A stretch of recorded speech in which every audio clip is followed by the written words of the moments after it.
নমস্কার।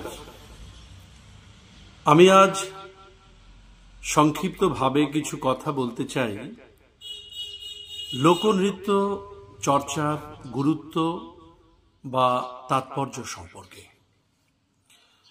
আমরা একটা জিনিস লক্ষ্য করছি যে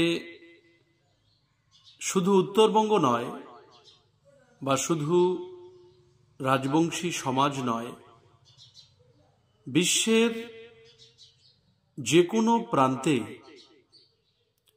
আজকে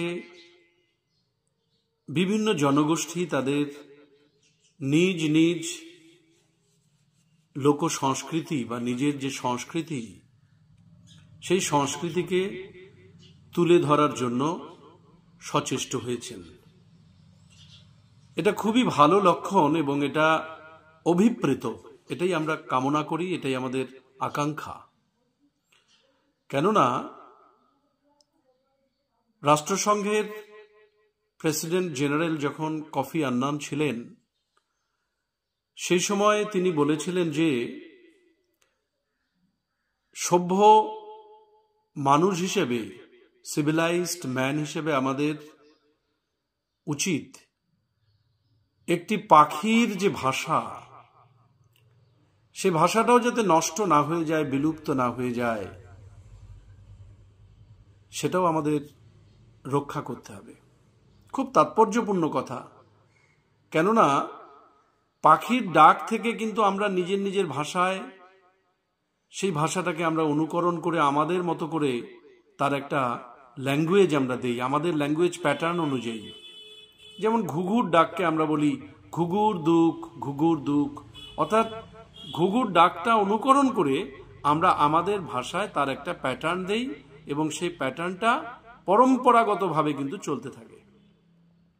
অর্থাৎ ঘুঘু পাখি যদি বিলুপ্ত হয়ে যায়, তাহলে ঘুঘুর ডাক এই কথাটা কিন্তু আমাদের আর থাকবে না, পরম্পরাগতভাবে এটা বাহিত হবে না। তা এরকম ভাবে আমরা যদি বলি এই যে ঝেঁচু পাখি, যেটাকে আমরা ফিঙে পাখি বলি, এটাকে রাজবংশী ভাষায় বলে ঝেঁচু। তো ঝেঁচু চু চু এই ধরনের যে কথাগুলো, ছন্দবদ্ধ কথা বা শিশুদের মন ভোলানো ছড়াতে এই ঝেঁচু পাখির স্থান পেয়েছে। এই ঝেঁচু পাখিটা যদি হারিয়ে যায়, তাহলে তার যে পুচ্ছ নৃত্য, তার যে লেজের যে নাচটা, সেটা কিন্তু আমরা দেখতে পাবো না, এবং তার মুখ নিঃসৃত যে চু চু চু শব্দ, সেটা কিন্তু আমরা আর পাবো না। তাহলে সেক্ষেত্রে পাখির ভাষাটাকে বাঁচিয়ে রাখতে হবে।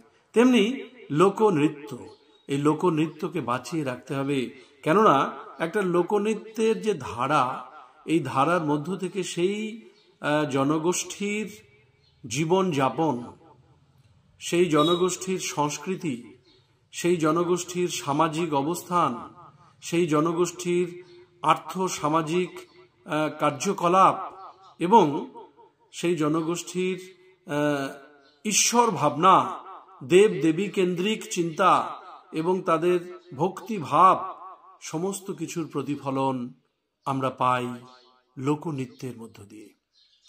আমরা যদি রাজবংশী সমাজের লোকনৃত্যের কথা বলি, তাহলে আমরা দেখব যে কুষাণ নৃত্য, এই কুষাণ নৃত্যের মধ্য দিয়ে মহাভারতের আখ্যান বর্ণিত হয়।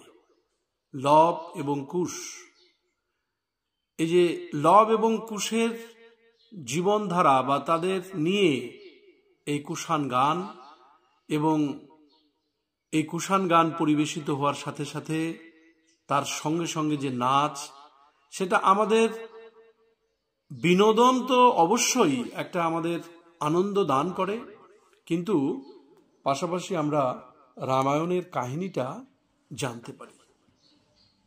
তাহলে এই কাহিনী নির্ভর এই নাচগুলো অবশ্যই বাঁচিয়ে রাখা দরকার, কেননা আমরা অডিও ভিজুয়াল যে প্রসেস অব লার্নিং, সেটাতে আমরা অভ্যস্ত, এবং এর আগেও ছিল সেটা। বেদের অপর নাম আমরা জানি শ্রুতি, অর্থাৎ শুনে শুনে মনে রাখা। পড়তে চায় না মানুষ, নিজে নিজে পড়তে চায় না, বই পড়ে জ্ঞান অর্জন করতে সকলে আগ্রহী নয়। সেক্ষেত্রে তারা শুনতে চায়, কিন্তু শোনার পাশাপাশি মানুষ দেখতেও চায়, যে কারণে বেতার থেকে দূরদর্শন এর আবিষ্কার, অর্থাৎ মানুষ দেখতে চায়। এই যে আগে ছোট ফোন ছিল, মানুষ শুধুমাত্র কথা বলতে পারত, কিন্তু তারপরে আসলো অ্যান্ড্রয়েড ফোন, স্মার্টফোন, এবং 5G মডেলে আমরা বিভিন্ন কোম্পানির দ্বারা প্রস্তুতকৃত আমরা মোবাইলগুলো আমরা হাতে পাচ্ছি, এবং তার মাধ্যমে আমরা স্পষ্ট ছবিতেও দেখতে পাচ্ছি কি হচ্ছে। তা মানুষ দেখতে চায় যে রামায়ণের কাহিনীর সঙ্গে সঙ্গে একটা নাচ চলছে। তেমনি গোয়ালিনী নাচের মধ্য দিয়ে আমাদের উত্তরবঙ্গ, আমাদের পূর্ব যে পশ্চিম অসম অর্থাৎ নিম্ন অসম, সেই পশ্চিম অসমের রাজবংশী সমাজের জীবনধারার পরিচয় এই গোয়ালিনী নৃত্যের মধ্য দিয়ে আমরা পাই। যখন গানটার যে সুর করে গাওয়া এবং তার তালে তালে নাচ আমাদের দেখতে যেমন ভালো লাগে, তেমনি আমরা শুনে শুনেও আয়ত্ত করি একটা জীবনধারার বিবরণ, এবং আমরা এইভাবেই অভ্যস্ত হয়ে যাচ্ছি। আর তাছাড়াও লোকনৃত্যের যে স্টেপিং, অর্থাৎ যে তার যে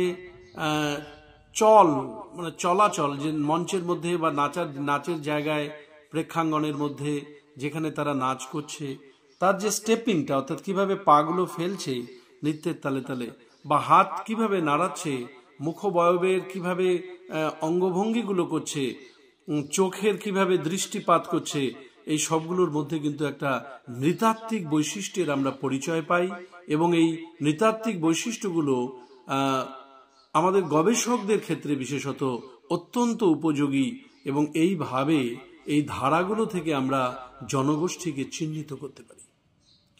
যেমন অরুণাচল প্রদেশের আপাতানি জনগোষ্ঠী, তাদের নিজস্ব যে নাচ গান তারা করে, তাদের একটা নিজস্ব শৈলী আছে।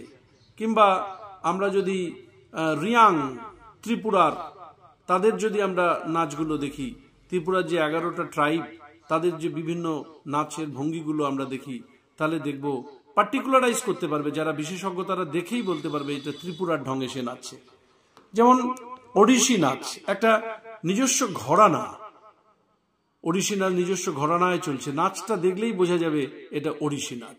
কথাকলি, ভারতনাট্যম, এগুলো দেখলেই মনে হবে দক্ষিণ ভারতের সেই বহু প্রাচীন ঐতিহ্যমণ্ডিত সেই নাচ। তা আমাদের যেমন ভাওয়াইয়া নৃত্য, মৈশাল বন্ধুর গানের সঙ্গে নৃত্য, তার সঙ্গে যে অনুষঙ্গ, মৈশাল বন্ধু মানে মহিষের একটা গাড়ি, বা এই ধরনের একটা কল্পনা, বা এই ধরনের একটা প্রেক্ষাপট, ব্যাকগ্রাউন্ড, তা এগুলো দ্বারা একটা জনসমাজের নিজস্ব সামাজিক অবস্থান, আর্থসামাজিক তার যে স্ট্যাটাস, লিভিং স্ট্যাটাস, সেটা সম্পর্কে আমরা ওয়াকিবহাল হতে পারি। এবং সর্বোপরি এই লোকনৃত্য বাঁচিয়ে রাখার গুরুত্বটা হচ্ছে এখানেই, যে নতুন প্রজন্মকে যাতে আমাদের এই পরম্পরার সূত্রটা ধরিয়ে দিতে পারি, কেননা তারা এই নাচের মাধ্যমে একদিন দেখতে পাবে আমাদের সমাজের আদি ইতিহাস, পুরাতন ঐতিহ্য এবং আমাদের পরম্পরাগত বৈশিষ্ট্যগুলো তারা খুঁজে পাবে নাচের মধ্য দিয়ে। সুতরাং লোকনৃত্যকে বাঁচিয়ে রাখার জন্য যারা উদ্যোগ গ্রহণ করেছেন, বিশেষত আমি আমাদের উত্তরবঙ্গের গর্ব, বঙ্গরত্ন দীনেশ রায় ময়নাগুড়ির, তাকে আমি অভিনন্দন জানাবো। তার স্ত্রী তুক্ষা একাডেমির কর্ণধার দীপ্তি রায় এবং তাদের কন্যা, সুসন্তান অনিন্দিতা রায়, তাদেরকে আমি ধন্যবাদ জানাবো। তারা অর্গানাইজ করছেন, নিউ জেনারেশনকে অনুপ্রাণিত করছেন, লোকনৃত্যের শিক্ষা দিচ্ছেন, প্রশিক্ষণ দিচ্ছেন।